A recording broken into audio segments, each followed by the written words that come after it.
impeachment process is on pause and will likely remain until the start of the new year. In the meantime, both sides aren't showing much holiday spirit towards each other. John Lorcan reports.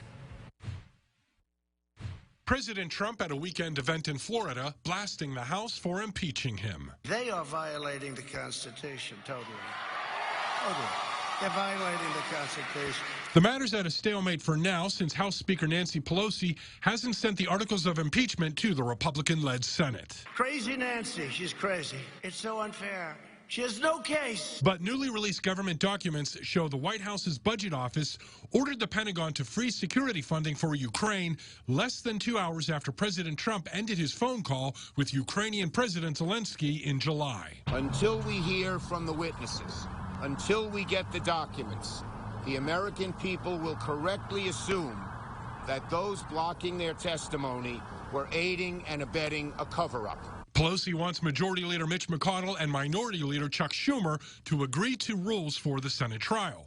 One White House official thinks Pelosi will eventually give in. She will yield. There's no way she can hold this position. Until there's movement on one side or the other, the president and the rest of the world will have to wait to see what happens next. President Trump, release the emails. Let the witnesses testify. What are you afraid of? I'm John Lawrence reporting.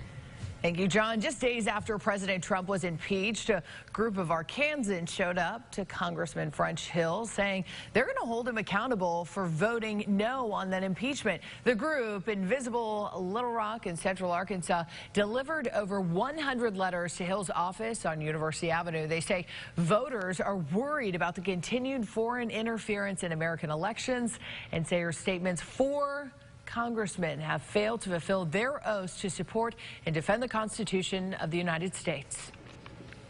Our job as Central Arkansas voters, as Congressman Hill's constituents, to keep showing up at his office, to keep calling him, to keep emailing him, to keep messaging him and letting him know that we expect him to listen to us because we are concerned about our elections, we're concerned about our votes, and by not holding President Trump accountable, he has failed to protect our elections. Congressman French Hill released a statement which reads in part, you can see it on your screen, I'm grateful to everyone in Central Arkansas who has contacted my office to express their views on impeachment in a civil and respectful manner. The only way that we can work towards moving the country forward is by listening to one another. You can see that full statement on our website.